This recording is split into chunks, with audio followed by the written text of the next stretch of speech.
You ever get slapped in broad daylight by a man who thought your body was just another part of his jurisdiction? Yeah. That happened.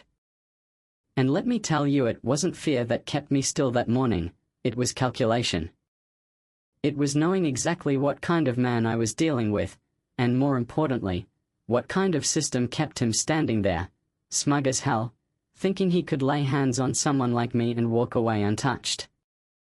But let me back up a sec. It was just another quiet morning in Arlington, birds doing their thing, sidewalks still cold from the night, and I'm out running same route I take every other Tuesday, same olive shirt, same dark jeans, same steady breath. Nothing about me was asking for trouble, but trouble had already had my name on file. Cruiser parked at the curb like a trap laid on purpose, engine humming like it wasn't about to ruin someone's day. Then the door opened. White officer, maybe late 40s, squared shoulders, walked like the street owed him rent. He looked at me and said, "Where you headed, princess?" Not cute. Not curious. Just gross. I didn't even speak, I just placed my palms on his hood, the metal already hot from sitting there too long, like him. He got closer, shifted his belt like that was supposed to scare me. Said something about seizing my phone if I didn't answer. I told him I had nothing to hide. He smiled. You know, the kind, tight-lipped, loaded with ego. "Oh, you got something," he said. Then he reached out and slapped me right on the hip. Casual. Loud. Like I was an object he could test out before lunch. "Come here, pretty," he muttered.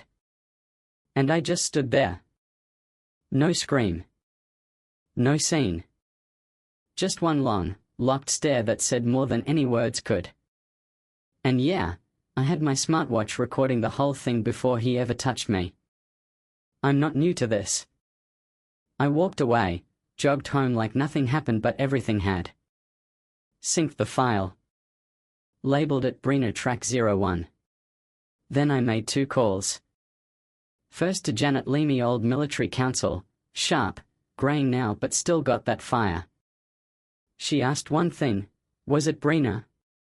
He'd used another name that day, but we both knew. Then I called Trevor Monk, the kind of journalist who doesn't ask, why now? He asks, how deep you want to go? 2 hours later, I had everything. Reports buried, payouts labeled, resolution grants, and a trail of complaints buried so neat they might as well been funeral programs.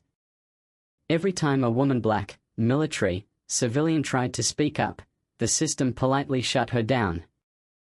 But this time, the system picked the wrong woman to corner. Next morning, same street. Same time. But this time, the camera was in my jacket, the MIC on my collarbone, and my mind clear as glass. When he rolled up again, same car, same tone, same grin, I let him reach. He thought he was still in charge. He wasn't. I twisted his wrist, flipped him over my shoulder, pinned him to the pavement before he could blink. 4 seconds. That's all. Didn't yell. Didn't gloat. Just whispered in his ear, "This is the last time." People came out.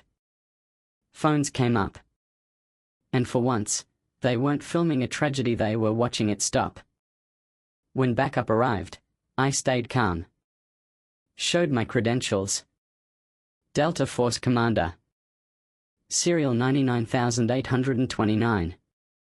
Requesting legal representation. My voice didn't crack. His pride did. That clip went viral before the sun set. Not for the slam though, yeah, it was clean, but for the way I didn't flinch. The way I held the line without needing to shout. People saw something they weren't used to seeing, a black woman with full authority over her space, her voice, her body. And suddenly, all those stories they used to scroll past without reading? They started listening. That's when the twist hit. Turns out Brenner, if that was even his real name, had a long side hustle with a private security firm called Civic Sentinel. Paid to do what cops wouldn't want on paper? And guess who signed off on the whole mess? A U.S. Senator. Carrick. Clean suit, dirty hands. And that wasn't even the worst of it.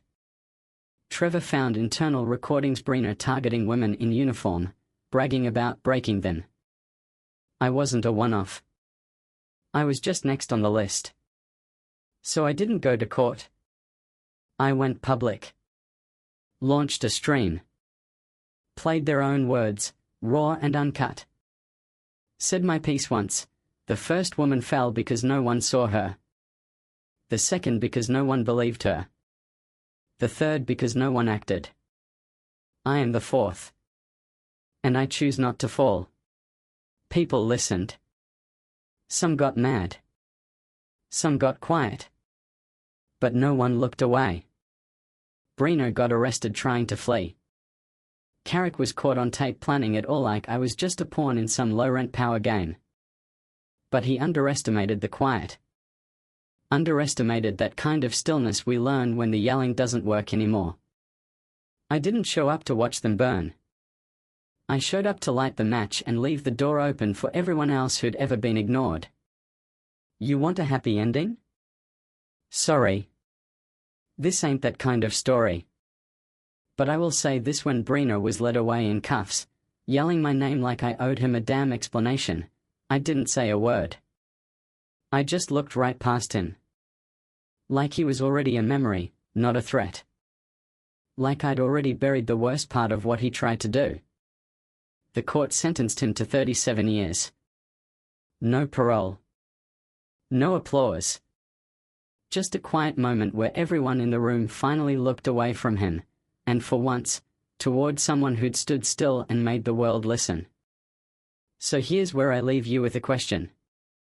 When the law doesn't protect the people it's supposed to, when silence becomes safer than truth, what side of that line are you standing on? Drop your thoughts below. Tell me what justice means to you when the badge goes dark and the camera keeps rolling. Let's talk.